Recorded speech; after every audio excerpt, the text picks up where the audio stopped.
முதுநிலை பெண் பயிற்சி மருத்துவர் படுகொலை செய்யப்பட்ட வழக்கை சிபிஐ விசாரிக்க கொல்கத்தா உயர்நீதிமன்றம் உத்தரவிட்டுள்ளது.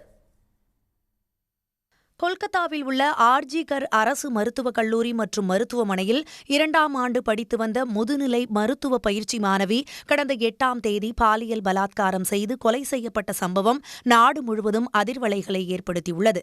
இந்த படுகொலை சம்பவத்தை கண்டித்தும் கொலையாளிகளை கைது செய்ய வலியுறுத்தியும் மருத்துவர்கள், செவிலியர்கள், மருத்துவ மாணவர்கள் கடந்த 4 நாட்களாக போராட்டம் நடத்தி வருகின்றனர். Justice! We want justice! We want justice! We want justice! We want justice! We want justice!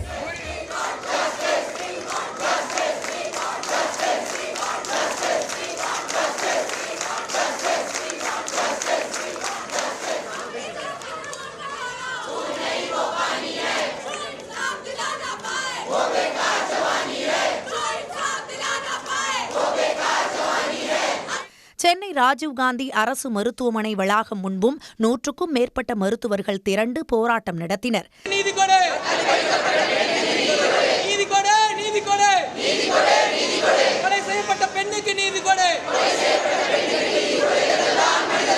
மருத்துவர்களும் மனிதர்கள் தான்.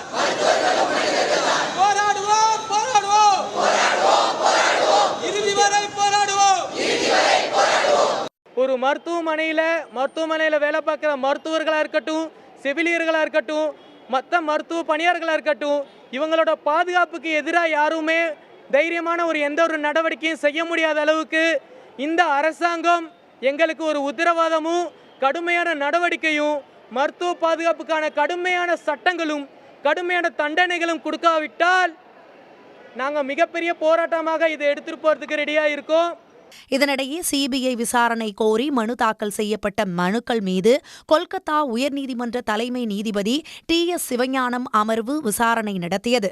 இப்பிரச்சனையில் அரசின் நடவடிக்கைகள் குறித்து சரமாரியாக கேள்விகளை எழுப்பிய நீதிபதிகள் சம்பவம் நடந்த மருத்துவக் கல்லூரி முதல்வர் பதவி விலகிய சில மணி நேரங்களிலேயே அவருக்கு மற்றொரு மருத்துவக் கல்லூரியில் பதவி வழங்கப்பட்டது ஏன் என்று வினவினர். இந்த கொடூரமான படுகொலை தொடர்பாக முதலில் அவரிடம் வாக்குமூலம் பெற வேண்டிய நிலையில் அவ்வாறு வாங்காதது ஏன் என்று கேட்ட அவர்கள் அவரை காப்பாற்றும் முயற்சி நடக்கிறதா என்று சந்தேகம் எழுவதாக விமர்சித்தனர்.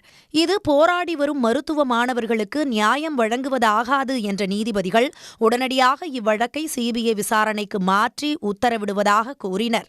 வழக்கு சிபிஐ வசமான நிலையில் டெல்லியிலிருந்து சிறப்பு குழு மற்றும் தடயவியல் நிபுணர்கள் இன்று கொல்கத்தா விரைகின்றனர். இதனிடையே இந்தியாவுக்கு சுதந்திரம் கிடைத்த போதிலும் பெண்களுக்கு இன்னும் கிடைக்கவில்லை என்பதை சுட்டிக்காட்டும் விதமாக இன்று நள்ளிரவில் கண்டன ஆர்ப்பாட்டம் நடத்த மேற்கு வங்க பெண்கள் அமைப்பு அழைப்பு விடுத்துள்ளன. இந்திய மருத்துவ சங்கத்தை சேர்ந்த நிர்வாகிகள் முதலமைச்சர் மம்தா பானர்ஜியை இன்று சந்திக்க திட்டமிட்டுள்ளனர். சன் நியூஸ் வாட்ஸ்அப் சேனலை ஃபாலோ செய்யுங்கள். QR கோடை ஸ்கேன் செய்து சன் நியூஸோடு இணைந்திருங்கள்.